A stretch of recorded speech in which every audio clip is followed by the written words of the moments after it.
Jésus est ton ami. Il t'aime. Je sais que vous êtes certainement nombreux ce matin à être en ligne. Nous voulons, en ce moment, lorsque nous lançons ce direct YouTube, nous voulons nous adresser tout particulièrement aux enfants et aux adolescents. Hier soir, il y a eu un moment pour les plus grands. Avec Yann, on a eu un temps pour les jeunes. J'ai entendu Mr. Ray, donc Raymond. Et maintenant, on s'est dit, mais et les enfants et les tout-petits, qu'il fait pour nous ce qu'il veut faire pour nous. Bien sûr, il y a la voix que vous connaissez, la voix de Guylaine. Guylaine, comment ça va ce matin? Eh bien Marcel, moi je vais très bien, grâce à Dieu. Il paraît qu'on est en confinement, tu te rends compte? Qu'est-ce que c'est que ça? Qu'est-ce que c'est que ça, confinement? Eh bien le confinement, c'est quand on est obligé de rester chez soi sans pouvoir aller ni à l'école, ni au travail, ni nulle part finalement, sauf à des endroits vraiment essentiels, comme aller acheter à manger ou alors vraiment aller au travail pour que vraiment on puisse trouver le moyen d'avoir des sous. Mais sinon, ça ne veut pas dire que l'école n'est pas essentielle. Mais Oui. on arrive le moyen, on trouve le moyen de faire l'école à la maison. Donc c'est vraiment super. Mais dis-nous, pourquoi est-ce qu'on est en confinement? On ne peut pas sortir? Ah oui, c'est vrai que je crois que tout le monde a entendu parler du fameux le coronavirus. Ah, d'accord. Covid-19 paraît-il. C'est un espèce de gros méchant virus qui s'attrape par le toucher, qui s'attrape par les mains. Et donc il faut éviter d'être le plus près possible des autres. Ça ne veut pas dire qu'on ne s'aime pas, hein. Mais ça veut dire surtout qu'on fait attention, on est extrêmement prudent. Certains portent des masques, certains portent des gants. Nous, tout à l'heure, on avait nos masques, on avait nos gants, mais pour faire plus joli avec vous, on les a enlevés. Mais on essaye en tout cas de faire attention et surtout de rester en bonne santé parce qu'on ne sait pas si on a le coronavirus. Certaines personnes savent qu'ils l'ont parce qu'ils toussent, parce qu'ils ont beaucoup de fièvre, ils sont extrêmement fatigués. Mais d'autres ne le savent pas. Alors on est prudent, on évite de sortir, on reste à la maison. Eh bien, merci de nous avoir expliqué tout ça. Voyez, chers amis, chers enfants, nous allons faire attention, nous vous invitons à faire attention. Mais aujourd'hui, nous voulons aussi vous parler de la Bible, vous parler de Jésus. Vous savez que Guylaine et moi, nous avons déjà un certain âge, mais on a été petits comme vous. Et oui, Et on a été même tout petits. tout petit. Et la Bible nous parle aussi des tout petits. Et tout petit, regardez, moi j'ai un tout petit ici. Alors, comment tu l'as appelé? Oh, celui d'ici, est-ce que tu veux vraiment savoir ça? Oui, bien sûr.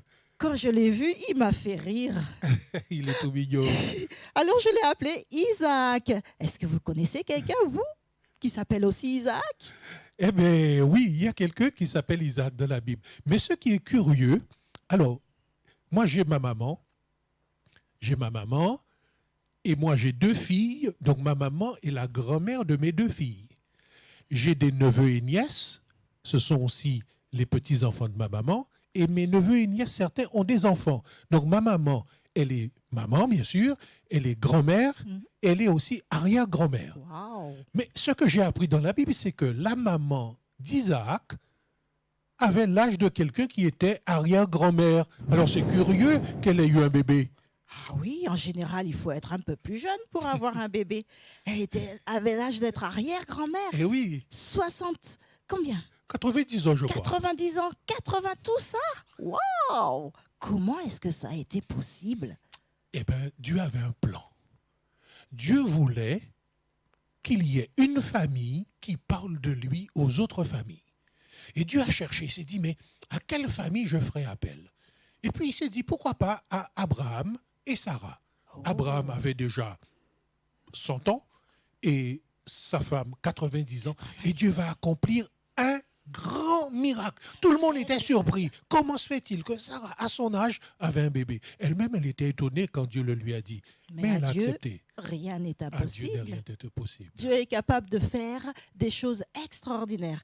Est-ce que tu peux nous dire encore un petit peu plus sur Alors, Isaac? ce qui est intéressant, c'est que Isaac va se marier, aura 2 enfants, Jacob et Ésaü. Et puis, Dieu va dire, Jacob et Ésaü, je choisis Jacob. Parce que Dieu ne pouvait pas choisir les deux. Il va choisir Jacob. Jacob qui va se marier, qui aura beaucoup d'enfants. Ses enfants vont se marier. Et il y aura des enfants, des enfants, des enfants. Et puis, un beau jour, on voit apparaître un bébé, pas comme les autres, qu'on va appeler Jésus. Donc c'est grâce à Abraham et Sarah et leur fils Isaac, et plus tard leurs petits-fils, leurs arrière-petits, etc., qu'on va arriver à Jésus. Oui, merveilleux. Ça veut dire que quelque part, il n'y a pas d'âge pour faire la volonté de Dieu. Tout Et à que fait. quel que soit l'âge, on peut entrer dans la famille de Dieu. Ah, je trouve cela extraordinaire. Mais la Bible ne raconte pas seulement l'histoire d'Isaac. Il y a aussi quelqu'un qui est quand même assez particulier. C'était pas un bébé. Mhm. C'était un homme déjà. Je ne sais pas s'il était marié, mais ce n'était pas un bébé. Mais il n'avait pas grandi. Oups. Il était peut-être un petit peu comme moi. Encore plus petit. Ouh là en là taille. là là là là. Encore plus petit en taille. Alors, est-ce Et que tu sais comment on appelle les personnes qui sont vraiment très petites? Ben oui, on dit que ce sont des nains. Oui. Mais c'est pas parce qu'on est nain que Dieu ne nous regarde pas. C'est comme les vieux, les personnes âgées. C'est comme les personnes Abraham ou âgées. Sarah. Dieu s'intéresse à Tout le monde. tout le monde, qu'on soit petit, qu'on soit grand, qu'on soit bébé, qu'on soit âgé, Dieu s'intéresse à tout le monde. Donc il y a un homme que la Bible appelle Zachée qui a entendu parler de Jésus. Donc on a dit que Jésus c'est arrière, etc. Petit garçon, petit enfant d'Abraham. Eh bien, on va avoir un homme qui n'avait pas grandi, mais qui a entendu parler de Jésus. Il s'est dit, il faut qu'à tout prix, je puisse rencontrer Jésus. Mais il y avait un problème. C'est que cet homme n'était pas aimé des gens qui habitaient son village.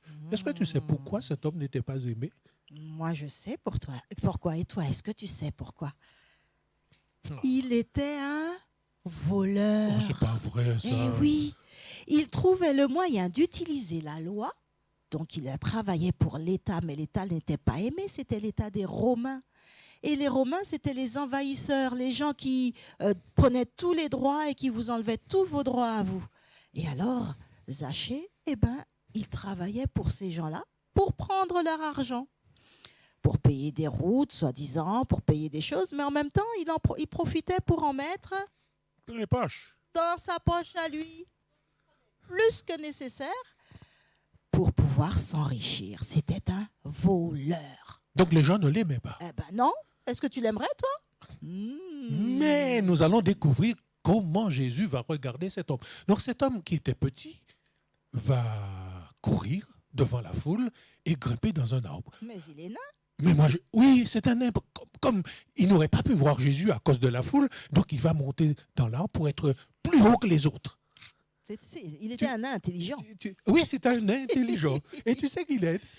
Il y a quelquefois, quand je vais dans les supermarchés, il y a des gens qui sont un peu plus petits que moi de taille. Mhm. Et je les vois lever la tête quelquefois pour prendre un produit. Alors je souris, je regarde la personne, je souris.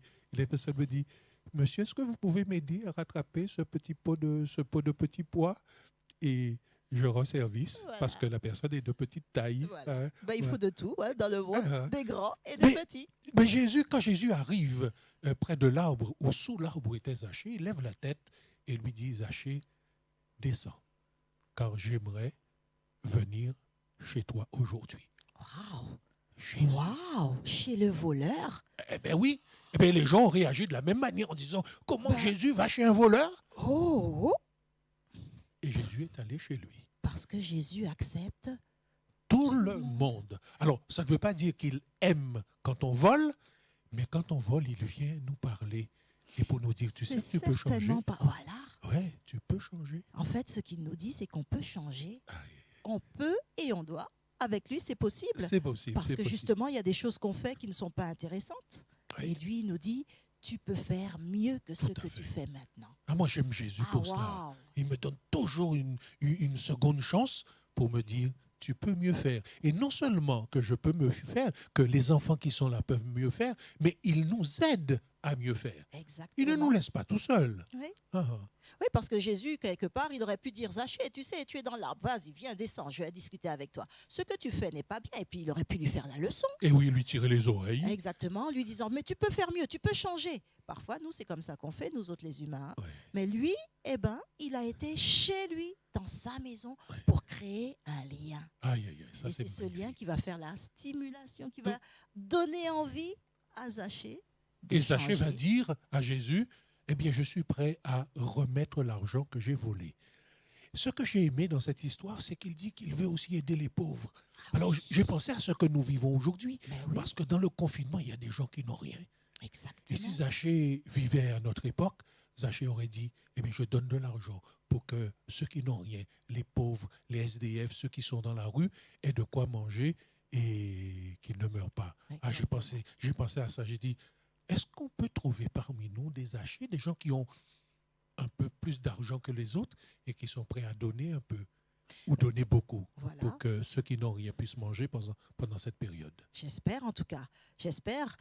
Même si c'est des petites pièces, même si c'est une part de goûter, même si c'est quelque chose de tout petit apparemment, mais si ça fait du bien aux autres, c'est ce qui est intéressant, c'est ce qui est beau. Alors, je me souviens d'une chose, et je serai pas long, c'est la maman, c'est une fille que des gens connaissent ici, c'est la maman de Marion. J'étais le pasteur de l'église où ses parents se trouvaient. Et un jour, on avait une leçon qui disait « Donnez-leur vous-même à manger ». Et j'ai dit aux animatrices, et si les enfants préparaient chez eux des petits gâteaux, et le samedi matin, on serait allé dans la ville donner ces petits pains à ceux qui n'ont rien. Ah, ça serait Alors, super. voilà ce que vous pouvez faire pendant la semaine. Peut-être avec maman, papa, préparer des petits pains, des petits gâteaux. Et puis, papa ou maman irait donner cela à quelqu'un qui n'a rien, une voisine peut-être qui n'a rien. Oui. Waouh, qu'est-ce que tu en penses? Ça serait génial, ça. Ouais. Ça serait superbe. Et puis, si on ne peut pas forcément faire quelque chose et l'apporter, on peut aussi toujours par le biais de WhatsApp. l'Éternel, oui. Oui, ou de l'Éternel, prier aussi au WhatsApp, envoyer un petit Prier, message. envoyer des petits messages, envoyer des petites histoires drôles, envoyer des petits mots d'encouragement. D'une façon ou d'une autre, il y a toujours un moyen d'aider les autres, de leur faire du bien, de les soutenir. En tout cas, une chose est sûre, c'est que quand on est changé par Jésus, eh ben, on ne reste pas comme ça, on agit pour les autres. Mhm. Alors, nous avons parlé d'Isaac, c'est un garçon. Nous avons parlé de Zachée, c'est un garçon. Mais il y a aussi des filles Oh oui, dans les histoires de la Bible. Alors, nous allons parler de deux dames, l'une qui s'appelait Marie, enfin je crois que les deux même s'appelaient Marie, Mhm. mais ce jour-là, elles étaient tristes Oups. parce que Jésus, qui avait fait du bien à Zachée et à beaucoup d'autres personnes, avait été placé dans un tombeau. Il y a des gens qui n'aimaient pas Jésus. Et parce qu'ils n'aimaient pas Jésus, eh bien Jésus a été jugé, condamné. Il n'avait rien fait de mal. Mais Jésus a été mis à mort. C'est vrai qu'il a été mis à mort parce que des gens ne l'aimaient pas, mais la Bible nous dit qu'il est mort par amour pour nous. Ouais. Alors que nous étions s'est perdus, donné. Jésus est venu et a donné sa vie pour nous. Mais un dimanche matin, voilà ces deux femmes qui viennent, pensant que Jésus était toujours dans le tombeau. Elles sont venues pour emmener des fleurs, Voilà, pour faire, montrer qu'elles aimaient Jésus. Voilà. Et puis, une surprise, quand elles arrivent, Ah, c'était un choc. ah ben, qu'est-ce qui s'est passé? La pierre qui fermait le tombeau était roulée et le tombeau était vide. Oula, oh là, on n'avait jamais vu ça. Ah là là, et surtout maintenant, je crois qu'aujourd'hui, si ça se faisait, tout le monde courrait. Ça, c'est sûr. Bon, C'est elles ont quand même impressionnant. couru pour dire aux disciples, aux autres, ben, ne nous sait sommes pas. allés. On ne sait pas où est-ce Oh, qu'ils l'ont mis, on ne ils sait l'ont pas. emporté. Alors c'est amusant parce que les Romains pensaient que c'était les disciples qui Mhm. allaient le prendre et finalement les disciples se disent mais on ne sait pas où est-ce que eux ils l'ont mis, ils savent même pas qui est ce eux dont il s'agit. C'est curieux. Je n'avais jamais pensé à ça comme ça. Mais oui, c'est vrai. On ne sait pas. Les Romains, c'est vide. Certains, les disciples sont venus prendre le corps et les disciples, on ne sait pas. Personne ne sait Personne où se ne trouve sait. Jésus. Où Et puis, il y a est-il? l'une des Maries, la sœur de Lazare et la sœur de Marthe. Elle s'est dit, il faut que je sache ce qui s'est passé. Elle est retournée vers le tombeau en disant, il faut que je comprenne. Elle est là, elle réfléchit. Et puis elle a vu un monsieur, elle a dit, monsieur, excusez-moi. Elle a pensé que c'était le jardinier, celui qui tondait la pelouse, qui faisait en sorte que le petit coin soit toujours bien entretenu. Monsieur, est-ce que vous auriez vu Jésus en quelque part? Et puis le monsieur va se retourner et l'appeler Marie. Et c'était qui? C'était Jésus. Waouh, génial. Elle l'a reconnu à la voix. Il avait Ouais. une façon de parler, de l'appeler. Et elle a reconnu. Et là, alors, ça a été vraiment la fontaine d'eau, j'imagine. Ah Elle ouais. était émerveillée, magnifique. Jésus est Ressuscité. ressuscité. Il n'est pas mort. Ah, ah. Jésus est ressuscité. Exactement. Vraiment Oui. ressuscité. Ah là Son là. cœur a dû faire des bonds dans sa poitrine. Tout à fait. Donc nous voyons des histoires merveilleuses qui se trouvent dans la Bible. Et Jésus est ressuscité pour que vous et moi, nous n'ayons pas peur du tout de quoi que ce soit. Même pas de la mort Même pas de la mort. Parce que Jésus a dit, j'ai les clés de la mort et du séjour. et du des morts. séjour des morts. Et le jour viendra où il va ouvrir les tombeaux de tous ceux qui l'ont aimé, tous ceux qui ont parlé de lui, tous ceux qui ont aidé comme Zachée. Il viendra ouvrir leurs tombes et ils vont ressusciter. Si tu n'as pas connu ton arrière-grand-mère, si tu n'as pas connu ta grand-mère, eh bien ce jour-là, je dirais tu feras sa connaissance. Si elle a aimé Jésus, alors tu vas la retrouver. Ça sera la grande fête. Ça sera joyeux, merveilleux. Alors, je trouve extraordinaire pour Marie et puis son autre copine, et l'autre mari, que c'était des femmes qui faisaient partie de l'équipe de Jésus. Mhm. Jésus avait une grande équipe à l'époque. Ah oui. Au départ, il y en avait 12, après il y a eu 70, ensuite il y a eu 3000, il y a eu 5000, et ça a augmenté, ça a augmenté. Et aujourd'hui, les tout petits qui sont là et nous-mêmes, nous faisons partie de Nous l'équipe en de faisons. Jésus. Oui. Et à l'époque, on les appelait des disciples. Disciples. Mais comment est-ce qu'on devient disciple? Oh. Comment est-ce qu'on devient? Comment les tout petits qui sont là, tous ceux qui nous regardent, est-ce qu'ils peuvent aussi devenir des disciples de Jésus? Oui, parce qu'un disciple, en fait, c'est quelqu'un qui a un maître, Hein? donc un enseignant, quelqu'un qui lui montre comment fonctionner selon une certaine philosophie, selon une certaine façon de comprendre les gens, la vie, les choses. Il a une certaine idée, il la transmet à ceux qui veulent bien l'accepter, et dorénavant, il leur dit, si vous voulez suivre cette idée, vous devez vivre selon ce principe. Alors ça Et me c'est comme rappelle. ça qu'ils Alors, deviennent des Guylaine, disciples. tu sais, ce que tu dis là, ça me rappelle ce que j'ai vécu quand j'étais enfant. Mhm. Alors j'avais une monitrice qui se prénommait Jeanne. Si elle est à l'écoute, elle va se reconnaître. Et j'écoutais toujours ce qu'elle me disait à l'école du sabbat. Et après savoir, donc après, on rentrait à la maison, je vivais avec ma grand-mère, j'habitais chez ma grand-mère. Et l'après-midi, ma grand-mère avait l'habitude d'aller visiter des familles. Et elle m'emmenait avec elle parce qu'il n'y avait personne pour me garder. Et tu sais ce qui se passait? Eh bien, tandis qu'elle parlait au papa et aux mamans, je m'adressais aux enfants. Mais oui. Et je leur racontais l'histoire que Tati Jeanne m'avait racontée à l'école du sabbat. Et j'essayais aussi de chanter les chants que j'avais appris à l'école du sabbat. Est-ce que Tu étais j'étais un bon disciple à ce disciple. moment-là? Mais oui, tu es un Ah, disciple. d'accord, ben, je suis Ah, content. voilà. Ouais, ouais, Et ça veut ouais, dire ouais. que n'importe qui peut être aussi Mais un disciple, oui. tout simplement. Ah, Tout mais ce qu'on ouais, apprend, super. tout ce qu'on dit. Et ça, c'est merveilleux. Ouais. C'est superbe. Et c'est ce que Jésus attend finalement de chacun d'entre nous. Mhm. Qu'on reproduise tout simplement ce que lui faisait, a fait encore, qui est empreint d'amour, empreint de service, d'un esprit de service, pour faire du bien aux autres. Mhm. Alors, et juste une petite anecdote, je ne veux pas trop parler de moi ce matin, mais puisqu'on parle de disciples, à certains moments, il y a des chants que je ne pouvais pas chanter comme il fallait. Mhm. Alors, je disais ça avec mes mots. Et quand j'ai grandi, il y a des familles qui me disaient, Marcel, tu te souviens quand tu venais chez nous et tu chantais. Alors, est-ce que tu peux nous chanter? Alors, c'était un chant, je me souviens de Gloire à Dieu, que ce chant retentisse en tout lieu. Alors, moi, je disais, Gloire à Dieu, retentisse en goulier.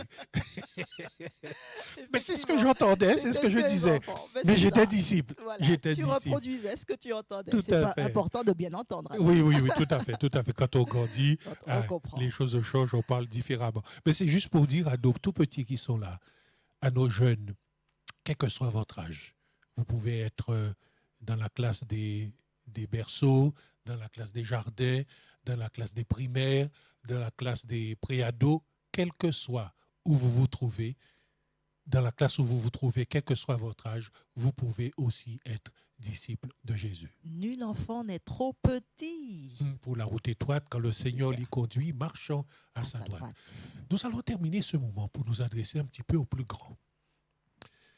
Nous sommes dans une période particulière et le président de la République a dit l'autre jour que nous étions en guerre.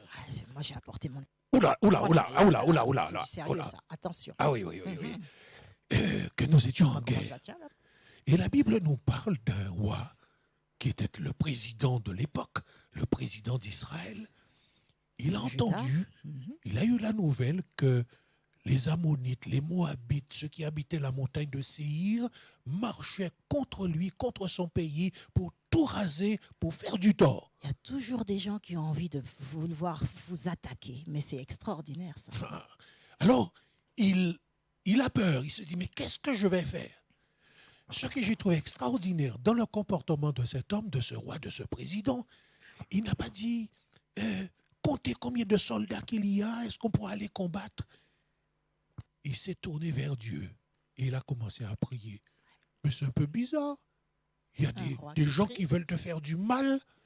Donc toi, tu te prépares, tu mets ce qu'il faut, tu mets tes habits, tu prends ton épée. À l'époque, c'était les épées. Et puis tu vas au combat. Et lui, non, il se met à genoux et il prie. Comment tu trouves ça? Pourquoi est-ce qu'il va prier? Alors, moi je me dis de deux choses l'une.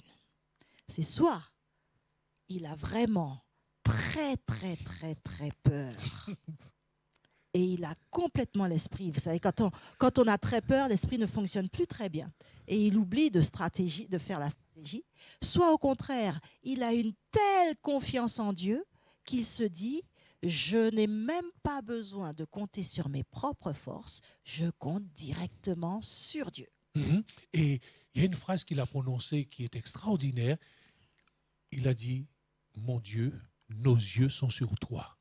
Au lieu de regarder l'ennemi qui arrivait, le danger qui arrivait, il a tourné ses yeux vers Dieu et il a demandé à Dieu de prendre les choses en main. Et par la suite, sa stratégie a été drôle. Il a demandé à ceux qui savaient chanter de se mettre devant l'armée, de commencer à chanter. Ça, c'est aussi bizarre. Quand on va à la guerre comme cela, on reste silencieux, on se cache. Non, il a mis les gens qui chantaient, il comptait sur Dieu. Et déjà, ceux qui étaient devant chantaient la victoire. Mais ça me fait penser un petit peu à en ce moment, justement. On est tous confinés, on essaye tous de lutter par des stratégies, des gestes barrières, etc., contre cette maladie qui attaque le monde. Et en même temps, beaucoup de gens lancent des messages en disant « Mais ne nous focalisons pas sur le problème. Regardons autrement, soyons joyeux, encourageons-nous et chantons quelque part. » Tout à fait. Et ça, c'est un petit peu la même stratégie.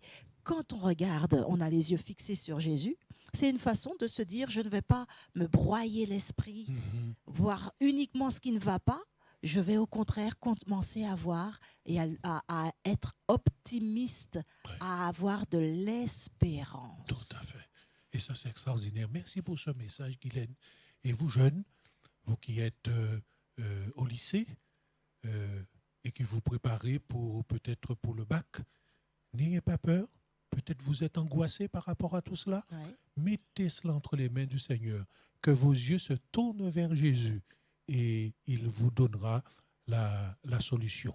Voilà quelques histoires que nous avons vues depuis Isaac, le tout petit, jusqu'à Josaphat, le plus grand, le chef, le président. Mais dans tous les cas, dans toutes les histoires, Dieu a toujours été là et Dieu sera toujours là. Et c'est justement parce que Dieu sera toujours là que nous voulons vous encourager, petits et grands, les enfants, les adolescents, les préados, à continuer de fixer les yeux sur lui. Et vous l'avez certainement entendu, en tout cas je vous le dis, à partir de maintenant, à partir de lundi de façon plus spécifique, nous voulons, au niveau de l'Église mondiale et au niveau de notre division interaméricaine, vous encourager à prier. Prier pour cette situation que nous confrontons sur le plan mondial, mais prier aussi pour que nos yeux soient sur Dieu, que nous prenions l'habitude de garder nos yeux fixés sur lui, qui est notre espérance, qui est notre victoire, qui est le Dieu de l'impossible, le Dieu capable d'accepter tout le monde, comme on l'a vu ce matin, et que nous puissions prendre le temps chaque jour. Alors, en principe, à 13h, tous les enfants, les adolescents sont invités à avoir un moment de prière chez eux, dans leur cœur, à leur façon. Mais ici, à la radio, nous allons aussi avoir un moment de prière à 12h, auquel j'invite vraiment tout le monde, les enfants, les adolescents et les plus grands, de telle sorte que nous puissions communier avec notre Église en Interamérique, mais dans le monde aussi, pendant les jours qui viennent, et tourner nos yeux vers Dieu. Donc n'oubliez pas, chers enfants, chers adolescents, vous êtes invités, vous, de votre côté, à prier avec tous les autres adolescents et enfants de la division interaméricaine à 13h, et ensemble, nous le ferons aussi sur les ondes de 12h à 12h15 tous les jours à partir de lundi. C'est une bonne nouvelle. Nos yeux seront fixés sur Jésus. Exactement. Guylaine, pour terminer, est-ce que samedi, il y aura aussi un petit moment pour les enfants? Alors oui, samedi, on va tâcher d'avoir ce moment-là. Préparez-vous. De toute manière, vous aurez la connexion pour vous faire savoir à quelle heure précisément. Mais en tout cas, oui, nous aurons ce moment-là samedi, si Dieu veut. Et vous, dans la semaine, ne manquez pas encore d'étudier. Les sites sont envoyés. Et on va finir avec un petit moment de prière, peut-être dès maintenant. Allez. Et on vous dit au revoir. Au revoir. Que On tout le va monde joindre les mains, fermer les yeux et on va prier. Notre Dieu, notre Père, nous te disons merci parce que tu nous aimes. Tu nous as montré ce matin que tu aimais les petits, tu aimais les grands. Tu voulais aussi changer la vie de ceux qui font ce qui est mal. Et tu nous invites surtout à avoir les yeux fixés sur toi. Bénis tous les petits qui ont participé à ce moment. Bénis les grands, les adolescents, les jeunes, ainsi que leurs parents. Et même si nous sommes confinés, nous savons que toi, tu es avec nous, dans notre cœur, et tu veux que nous soyons en paix, que nous soyons heureux. Merci au nom de Jésus. Amen. Amen. Amen. Au revoir. Et nous vous disons à samedi prochain. Merci.